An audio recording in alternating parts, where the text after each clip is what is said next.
कुठे गेला अरे उपटसंगी उपटशंभू?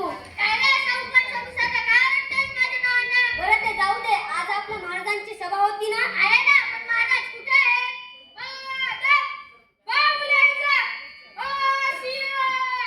राजाधिराज महाराज पुण्यग्रंथ जनता कैवारी खत आवाज तुम्हारी भर तुम्हारी एसएससी जीजीपी म्हणजे घरचे बार येत आहेत हो.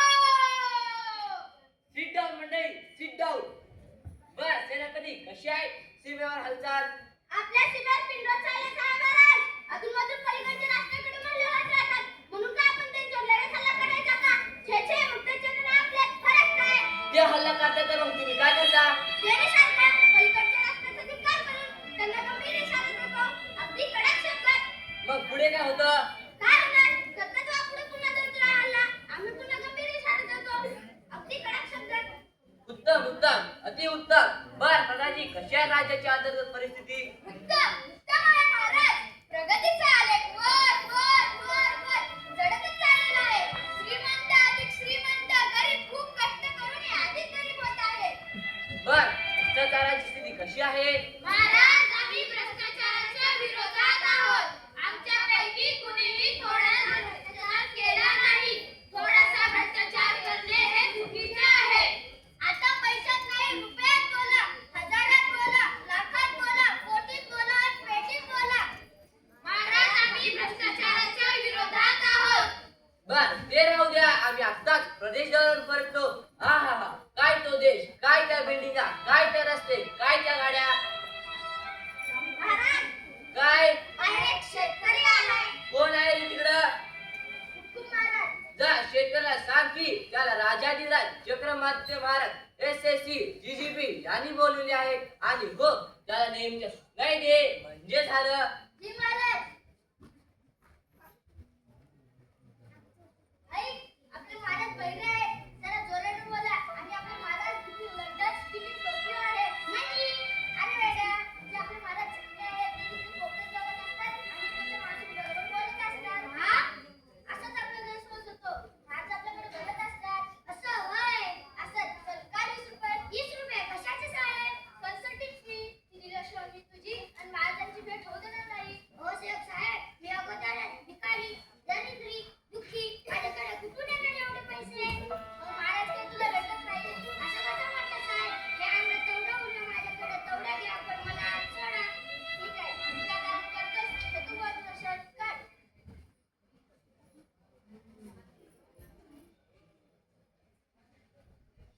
महाराजांचा जय जयकार असो. कोण रे हा असा उघडा का? महाराज मी नामच शेतकरी आणि माझा अंगण चौकाने काढून घेतलं. सेवका काय प्रकार? महाराज त्याचं काय आहे ना, त्याचं शर्ट फारच खराब झालं होतं म्हणून म्हटलंच नाही त्याची गरजच नाही. असल्या मटक्या कपड्यात तुमच्या समोर उभं करण्याचे तुमचा अपमानच की. शाबास सेवका, तुझ्या स्वामीविषयी प्रचंड खुश झालो आहे. हा बोल ना मा. महाराज मी गरीब शेतकरी, असावर जमीन त्यात मूठ गाडत नाही, खायला वाटून जातो. दुष्काळात गाई गुरे, आई वडील, मुलं बाळे अण्णांना करून मिळली. चोपीदार लुटून गेलं. कुणाकडे उदासण्यासाठी वेळतात, अपमान करतात, हसतात, हकलून देतात. अरे रे, आमच्या राज्यातील शेतकऱ्यावर एवढा मोठा दुःखाचा डोंगर कोसळला आणि आम्हाला याची कल्पनाही नसावी. महाराजांना रडू कोसळले आहे. मी तुझ्या दुःखात सहभागी आहे.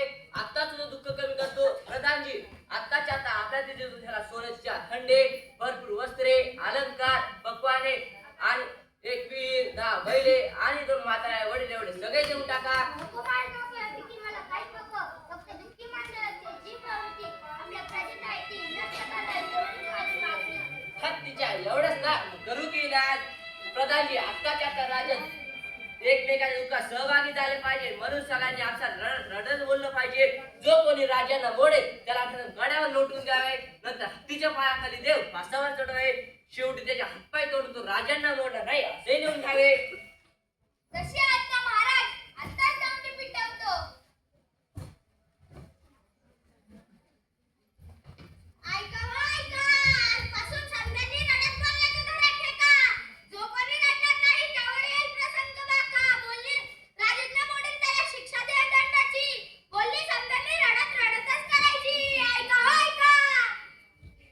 वा वा वा, अरे राज्यात काय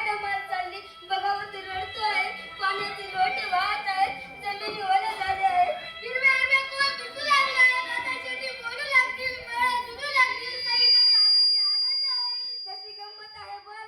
अरे तुला घरात काय चाललं असेल ते ऐकूया. चल तर मग. चल.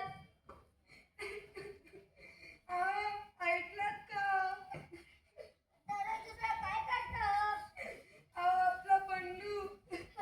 अगं काय झालं त्याला? आपला प्रिय बंडू बोर्डात पहिला आला हो. मग रडतेस कशाला? बोकाट पसरून. काय म्हणतेस काय? देवा परमेश्वरा. आता आपल्या बंडूला प्रेम करून भिंतीवर सोप्यावर लावू आणि या पेट्याला एक मोठी सायकल घेऊन देऊ. पाहिलं आनंदाती शहाणी बाईची काय अवस्था झाली. पोटच्या पोराला प्रेम करून भिंतीवर लटकवायला निघाली. अरे रे काय हे? अरे आनंदाची बातमी रडत रडत सांगायची वेळेला दुसरं काय होणार? ते जाऊ दे ते फक्त डॉक्टरांच्या दवाखान्यात काय चाललंय. अरे रे ते पहा मला काय उलटी दिली लागते की काय की मीच उलट्या डोक्याने चाललोय. डोक्याने चाललो असतो तर आपण आताच बाजू तोडून राहिलो असतो. इंग्लंड बाजूत नसतो गेलो का? तुमचा आरोग्य पूर्ण बरं झालंय. तुम्ही अगदी ठणठणीत बरे झालात. हे आपले सोपं होते महाराज. काय तर मी कसं बरं होतो. मी सांगितलेल्याप्रमाणे सकाळी रडण्याच्या अगोदर 2 गोळ्या, दुपारी रडल्यानंतर 2 गोळ्या आणि रात्री रडत झोपण्यापूर्वी 1 गोळी अशी प्रमाणात घ्या आणि माझं बिल 4,000 रुपयांना रडता द्या. अहो पण काही बी नाही. तुमची परिस्थिती पाहून डॉक्टरांनी डिस्काउंट दिलंय. बघते डिस्काउंट देऊन त्या बिचाऱ्याच्या दुःखात सहभागी झाले. अरे शाळा सुटली वाटते. तो बघ आपल्या बाळू शेतकऱ्याचा मुलगा पांडू इकडेच येतोय. बघूया काय घरच्या गोष्टी सांगतोय ते. काय रे ऐकलं तुम्ही? ए मुला रडत रडत बोल महाराजांचा हुकूम आहे. तू गेला चिलीत मी नाही रडणार. अरे वा शिक्षा माहित नाही तुला गाजरवाची. हो तर मग तरी सुद्धा नाहीतर काय सकाळी उठलं की रडतच उठायचं. आई बाबांची रडरड मित्रांसोबत शाळेत पण तेच. हा जो बघतो तो रडतच आहे आणि तुम्ही रडण्याचं नाटक करतोय. अरे एकमेकांच्या दुःखात सहभागी व्हावे म्हणून ते महाराजांनी रडत रडत बोलण्याचा हुकूम काढलाय. अरे फक्त रडूनच एकमेकांच्या दुःखात सहभागी होता येत नाही. तू म्हणतोस ते खरं आहे. अरे रडणं अधिकावपणा झाला. मनातूनच त्याची कणव जन्माला यायला हवी. कळतं नाही मग का सांगितलं महाराजांना तुम्ही हे? अरे जर का आम्ही राजाच्या विरुद्ध बोललो तर महाराज आमची गाडीवरून धिंड काढतील. जीवही घेतील. काय बिशाद आहे आमची महाराजांसमोर बोलण्याची? अरे आम्ही सुद्धा तुमच्यासारखी रडण्याच्या प्रकाराने अगदी कंटाळून गेलोय. यावर आता कुणी जहाल इलाज करत नाही तोपर्यंत हे असंच चालणार. माझ्याकडे एक इलाज आहे. काय इलाज आहे? कोणता?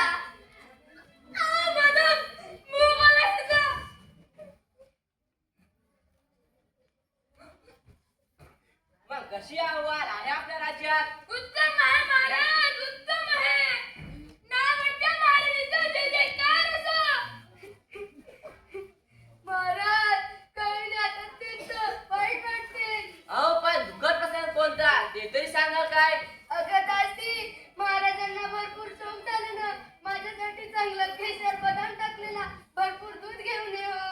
अरे पण कुणी मला सांगेल काय माझ्यावर कोणते दुःख कोसळले आहे ते? नावडती राणी साहेब.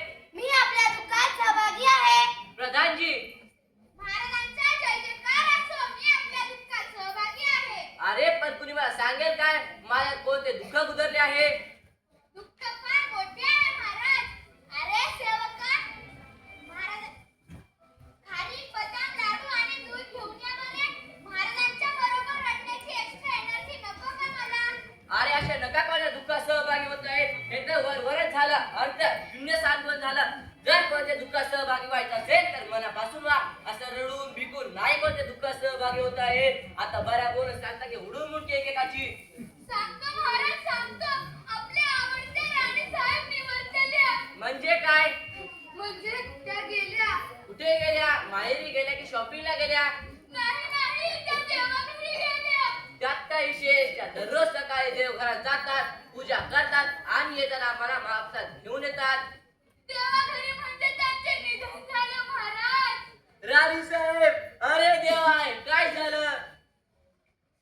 महाराज आम्ही तुमच्या दुःखात सहभागी आहोत. चुप! एक डोळ्यातून तुम्ही हे गळे काढणं ताबडतोब बंद करा.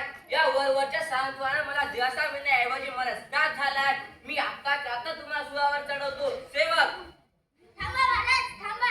बलवाच्या साधनासाठी जर सुराव द्यायचे झाले तर तुमच्या सगळ्या प्रजेला सुराव घ्यायला लागेल. ते कसे? मी एक वेळ प्रजेला माफ करू पण या दोघांनी माझे मन दुखवले आहे. या दोघांना तुम्ही मुळीच सोडणार नाही.